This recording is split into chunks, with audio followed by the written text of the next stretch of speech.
right, guys, so for this project today, what you're going to need to start off with is you're going to need your 3x3 square that you have. You're going to need something to write with. A pencil's probably better, but for the video I'm going to use the pen so you guys can see it easy.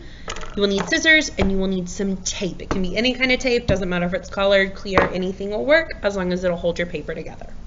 So to start with here, ooh, my camera's going to fall over. To start with here, we're going to take our square. On the top and bottom, you're going to label each side the letter A. So these two sides are going to correlate. Those are going to go together. The top and bottom parallel sides are going to be sides A, and the left and right parallel sides are going to be sides B. So you're going to label your square just like this. Once you have your labels, we're going to start with side A. Really important that when you are drawing this, you are drawing from corner to corner. If you stop part way, it's going to be really hard to line the two sides up back together. So you want to make sure you're going as close as you can, corner to corner. Sorry about the rocking camera. So any kind of line, you are going to have to cut it and be really good and smooth with it. So make sure it's something you feel comfortable to cut out. But I'm going to draw one line that goes all the way corner to corner. And then I'm going to take my scissors and cut right along that line. Try and keep this as smooth as possible because we need both of these sides. It's not like one part's going to be tossed out. You're not used, both pieces are going to be used. So you want to be really careful. You want to try and do this as smooth as possible. So that's why I make sure as you're going through with this, this is a line you feel comfortable cutting. Don't draw some crazy line that you're not going to be able to keep up with. So once I cut off side A, I am going to line it back up with the top side A. Those A's should go right together. If you cannot see one of the two A's, you need to flip your piece over because you have it backwards. You are then going to take a piece of tape. You can tape it right across the middle. I'm not going to, just so I don't cover up the letters so you guys can kind of see what we're working with here, but you just need a piece of tape to hold your sides together. So side A held to the other side A.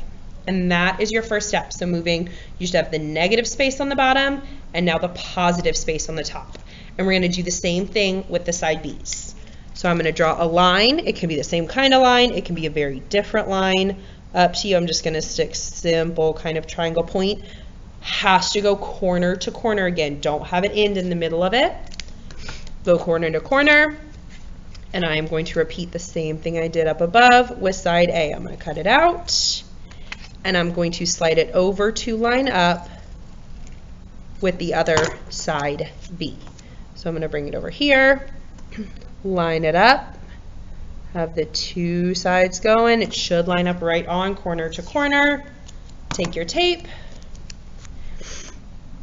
line up best you can, and get that added on there. Make sure your tape's not sticking off the edge. If it is, you're going to need to fold that around. Fold it under so it sits on there. So mine kind of came off the edge right there. So I'm just going to kind of fold it around the side so it doesn't stick out. So now I have my tessellation shape. What I'm going to do with this now is I'm going to take my piece of paper. So what I'm going to do here is I'm going to take my piece of paper. I'm going to line it up, kind of having it right along the edge here, kind of in the side, and then take my pencil and I am going to trace around my shape. It's all right if you kind of draw on top of your shape a little bit. It's not going to hurt anything. This shape is just kind of creating a puzzle piece, if you will, where all these pieces are going to stick and fit together now. So I'm going around this, try and keep it as close to the shape as you can, not getting too far off the sides or anything. Coming as close in. Oop, went a little off, but that's all right. I'll do my best. The side as I can. And then once I get that shape traced once, I should be able to slide my shape over and it should line up this way, as well as I should be able to take my shape here and line it up under this way and keep tracing those together. All right, so now that it's that, it should line up either way, kind of like a puzzle piece fitting in. You can do it either way you want to, so you can start building them down below and adding them in, or going side to side.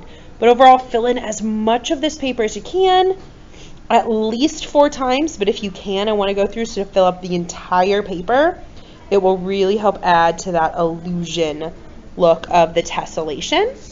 I'm going to keep going through and adding those in there. Once you get them all done and you've done at least 4 or you've filled your paper, you can start adding designs, details, kind of creating them. You can see a bunch of my examples that I will post up for you guys to take a look at to how you can color and add some design and detail at the end. Have some fun.